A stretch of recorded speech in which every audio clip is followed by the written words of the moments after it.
الشهر رمضان الذي أنزل فيه القرآن. وعن أبي هريرة رضي الله تعالى عنه قال قال رسول الله صلى الله عليه وسلم: إذا دخل رمضان فتحت أبواب السماء، وفي رواية فتحت أبواب الجنة، وغلقت أبواب جهنم، وسلسلت الشياطين، وفي رواية فتحت أبواب الرحمة. متفق عليه. وعن سهل بن سعد رضي الله تعالى عنه قال قال رسول الله صلى الله عليه وسلم: في الجنة 8 أبواب، منها باب يسمى الريان لا يدخله إلا صائمون. رواه بخاري ومسلم. إن الله وملائكته يصلون على النبي يا أيها الذين آمنوا صلوا عليه وسلموا تسليما. درود شریف پڑھو. اللهم صل على محمد وعلى آل محمد كما صليت على إبراهيم وعلى آل إبراهيم إنك حميد مجيد. اللهم بارك على محمد وعلى آل محمد كما باركت على إبراهيم وعلى آل إبراهيم إنك حميد مجيد.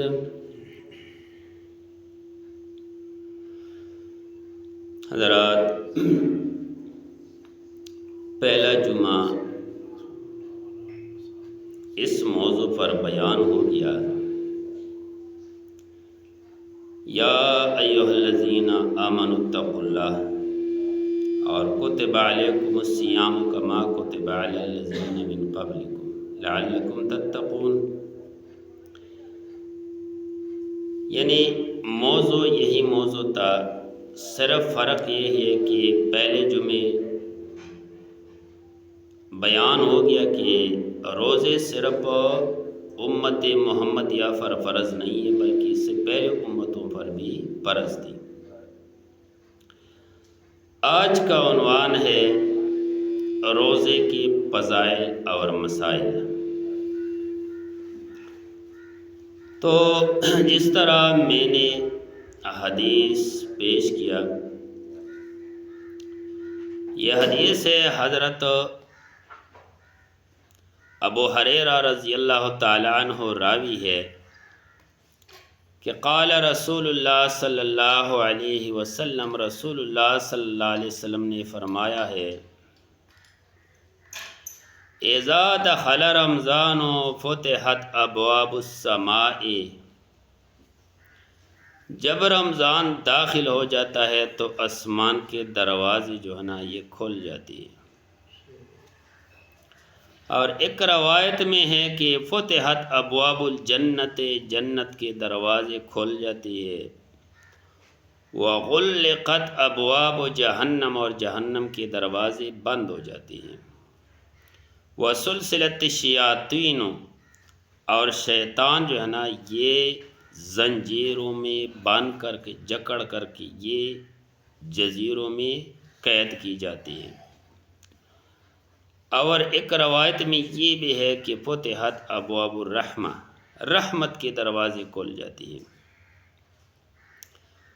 میرے بھائیو، یہ رحمت کا مہینہ ہے، اور رحمت کے خصوصی جو دروازے ہیں تو اس میں اللہ کے خاص رحمتیں جو بغیر رمضان کے زمین پہ نازل اور اترتے تھے تو وہ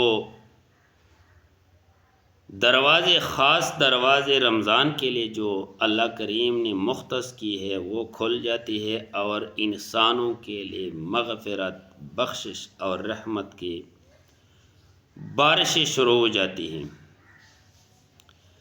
اسی طرح ایک اور حدیث ہے کہ عن سہل بن سعد، یہ سہل بن سعد رضی اللہ عنہ صحابی ہے کہ قال رسول اللہ صلی اللہ علیہ وسلم فی الجنت ثمانیۃ ابواب، جنت میں 8 دروازے ہیں۔ ایک بات یاد رکھنے کہ جہنم کے دروازے کتنے ہیں؟ 7، اور جنت کے دروازے کتنے ہیں؟ 8۔ یہ 8واں دروازہ جو ہے نا، یہ رمضان کے لیے خصوصی دروازہ ہے۔ منہا باب، ان میں سے ایک دروازہ ہے یسمى الریان، جس کو ریان کہتی ہے۔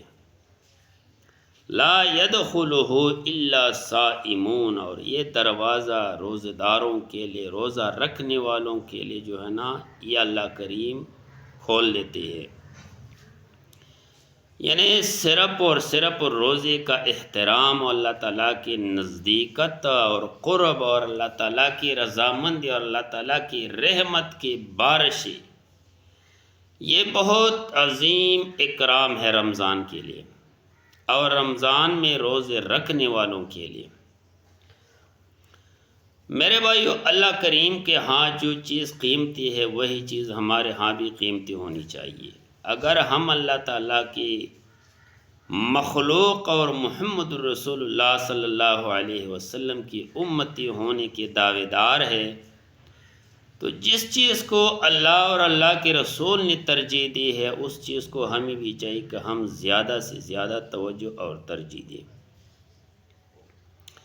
اسی طرح حدیث ہے عن ابو ہریرہ رضی اللہ تعالی عنہ، ابو ہریرہ رضی اللہ عنہ سے روایت ہے، قال رسول اللہ صلی اللہ علیہ وسلم، رسول اللہ صلی اللہ علیہ وسلم نے فرمایا ہے، من صام رمضان ایمانا و احتسابا غفر له ما تقدم من ذنبہ، جس نے رمضان کے روزے رکھے اس مقصد کے لیے کہ مجھے ثواب مل جائے اور مجھے بخشش مل جائے، تو یہ نہیں ہے کہ تھوڑی گھنی غلطی ہو گئی معاف ہو جائے گی، نہیں، اللہ کریم نے فرمایا غفر له ما تقدم من ذنبہ، رمضان سے پہلے جتنی بھی گناہیں ہیں، جتنی بھی معصیتیں ہیں، جتنی بھی اللہ تعالیٰ کی غضب کی طرف بندہ گیا ہوا ہے، تو جب رمضان کے روزے رکھ دیا تو اللہ کریم اس کو معاف کر دیتے ہیں۔ وَمَنْ قَامَ رَمْضَانَ ایمانا و احتسابا، اور جو بندہ رمضان شریف کے لیے قیام کرے، قیام کا مطلب یہ ہے رات کو تراویح پڑھنا، تہجد پڑھنا، تو اللہ کریم نے رسول اللہ صلی اللہ علیہ وسلم فرمائے کہ اللہ جل جلالہ نے فرمایا ہے کہ بھائی جو بندہ رمضان کے روزے رکھتے اور رات کو قیام کرتے ہیں، تو میرے نبی کا یہ فرمان ہے کہ مقصد اس بندے کا کیا ہے؟ ایمان و احتساب، ایمان مضبوط ہو جائے اور ثواب حاصل ہو جائے۔ ثواب اور ایمان کی نیت ضروری ہے۔ تو میرے نبی نے فرمایا کہ غفر له ما تقدم من ذنبہ، اس کے اگلے سارے گناہ معاف ہو گئی۔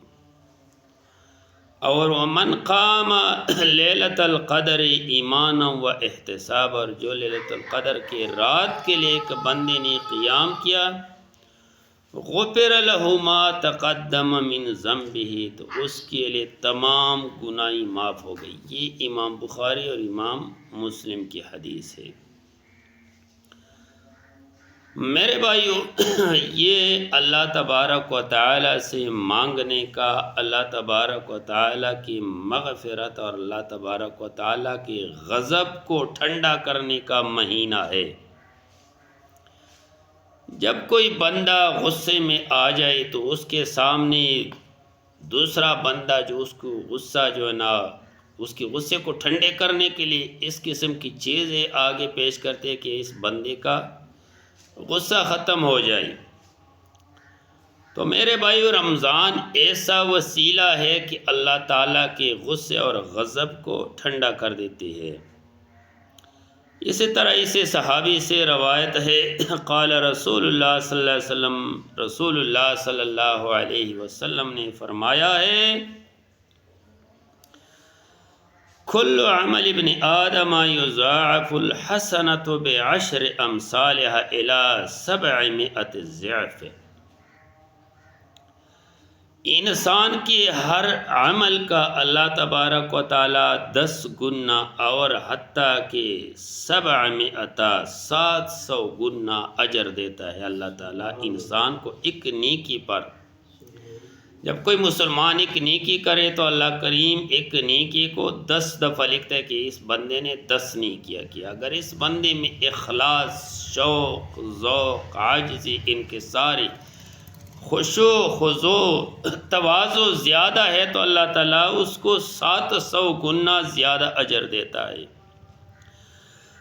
لیکن اللہ تبارک و تعالیٰ نے فرمایا الا الصوم، مگر روزہ ایسی چیز ہے فإنہ لی، وہ میرے لیے ہے، وأنا أجزی بہ، اور اس کا ثواب میں ہی دیتا ہوں۔ روزے کا ثواب جو ہے نا میں خود اپنے ہاتھ سے دیتا ہوں، اور وہ اس لیے کہ یدعو شہوتہ طعامہ من اجلی للصائم، اس بندے نے میرے خاطر اپنی شہوت کو بھی چھوڑ دیا، خواہشات کو بھی چھوڑ دیا، اور اپنے کھانے پینے کو بھی چھوڑ دیا۔ اس وجہ سے اللہ کریم اس بندے کو اپنے ہاتھ سے اجر دیتا ہے۔ اور اللہ کریم نے یہ فرمایا کہ للصائم فرحتان، روزے دار کے لیے 2 خوشیاں ہیں، فرحت عند فطرہ، ایک خوشی افطاری کے وقت، یقین جانے جو بندہ روزہ رکھے اور افطاری کرے، افطاری کے وقت بہت خوشیاں ملتی ہیں انسان کو، وفرحت عند لقاء ربہ، اور ایک خوشی اس وقت جب انسان اپنے رب سے مل جاتا ہے۔ اللہ تعالی ہمارے سب کی نصیب فرمائی۔ میرے بھائیو، جس بندے کے دل میں